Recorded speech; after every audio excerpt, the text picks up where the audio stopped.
emen Kimalgi bestaltunumun araldasa Emir zaman ana khiri yav murşid Dob aljan bihizemun araldasa Hedi an emir ab zaman anigi Kolarok oçeni habiba suras İzrail esvat şunumun ananigi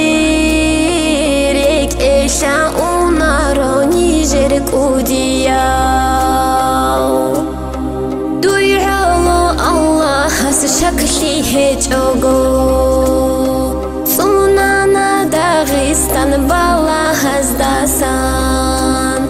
Dob aljan bihizemun ananigi Barakat khut ana Dağistan alda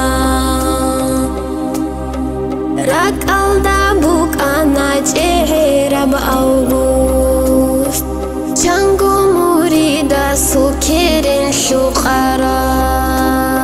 Rek eşa unaro dob çehrab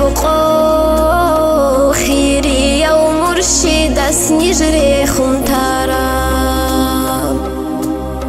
Allahu ya Allah iman ya Allah İman bosugegi ruh bosanigi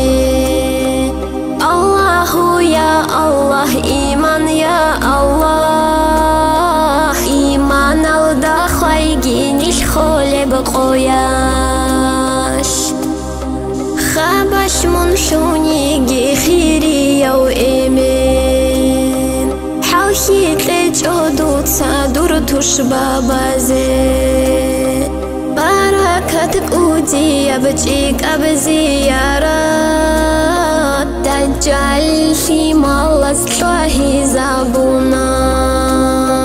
Changi chikantaral urchinal takhal Sali zirahi dal chakhulama'u Zodori kiral kun du'aha bula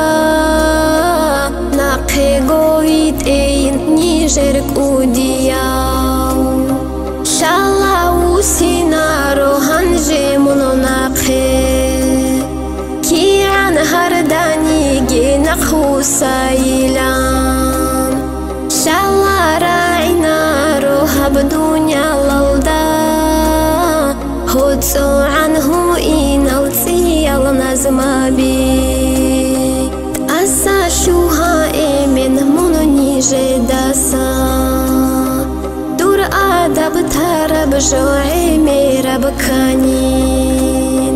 Hardi Allah astad asa shuhayin Allah gur hichoni ine bak hichin Allahu ya Allah iman ya Allah İman bosugegi ruh bosanigi Allahu ya Allah iman ya Allah İman alda khaygi nish kholeb qoyash